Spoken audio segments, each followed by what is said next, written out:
উক্তি। তারপরেও যেটা সুন্নাত তার পক্ষে ওমর রাদিয়াল্লাহু আনহু অবস্থান নিলেন। আপনাকে এবং আমাকে সুন্নাতের পক্ষে এরকম অবস্থান নিতে হবে, না নিলে সুন্নাতের কোনো দাম থাকবে না। আর একটা শোনায় আপনাকে, আপনারা কঠোর হন না কেন সুন্নাতের প্রতি, বেদাতে পরিপূর্ণ সমাজ, আপনি একটা কথা বলতে পারেন না।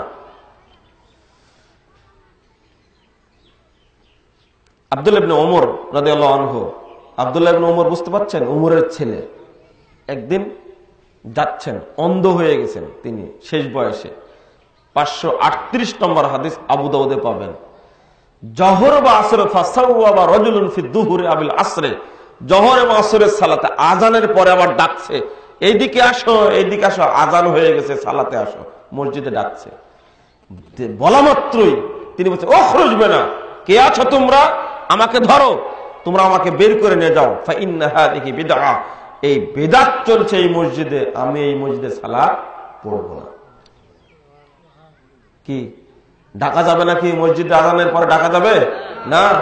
মসজিদে ডাকা হচ্ছে, আজান হয়ে গেছে, এখনই সালাত শুরু হবে, এই কথা আবার বলা যাবে? যাবে না। এই ছোট্ট একটা বিদআতকে সহ্য করতে পারলেন না। এই আব্দুল্লাহ ইবনে ওমর রাদিয়াল্লাহু আনহুর অবস্থা আর একটা শুনুন। তিনি তার ছেলেকে বলছেন, রাসূল সাল্লাল্লাহু আলাইহি সাল্লাম বলেছেন, এই হাদিসটা আপনি পাবেন সহিহ মুসলিমের 1017 নম্বর হাদিস।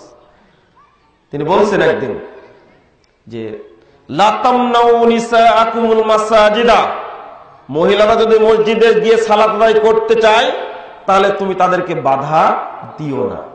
এটা কে বলছেন? কে বলছেন? আল্লাহ রাসূল সাল্লাল্লাহু আলাইহি সাল্লাম বলছেন, মসজিদে মহিলারা যদি যেতে চায় সালাত আদায় করতে তাহলে তাদেরকে বাধা দিও না। বলা মাত্রই তার ছেলে ইবনু উমরের ছেলে বেলাল বলছেন, ওয়াল্লাহি লা নামনাউহুন্না, আব্বা আমি আল্লাহর কসম করে বলছি এই সময় মসজিদে আসতে দেব না, আমি তাদেরকে বাধা দেব।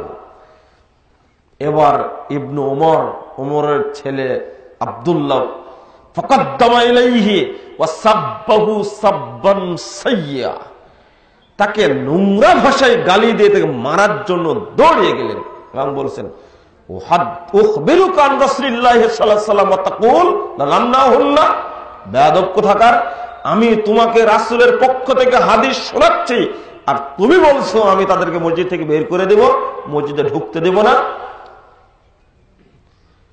ইবনু মাজার মুস্তাদ আহমদের মধ্যে এতটুকু আসছে, 4439 নম্বর হাদিসটাতে আসছে, মা কাল্লামাহু হাত্তা মাত, ইবনু উমর তার ছেলের সঙ্গে বেলালের সঙ্গে মরা পর্যন্ত আর কোনোদিন কথা বলেননি।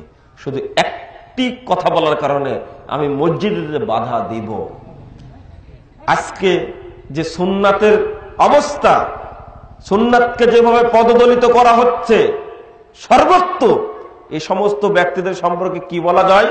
সুন্নাত জানা সত্ত্বেও মানছেন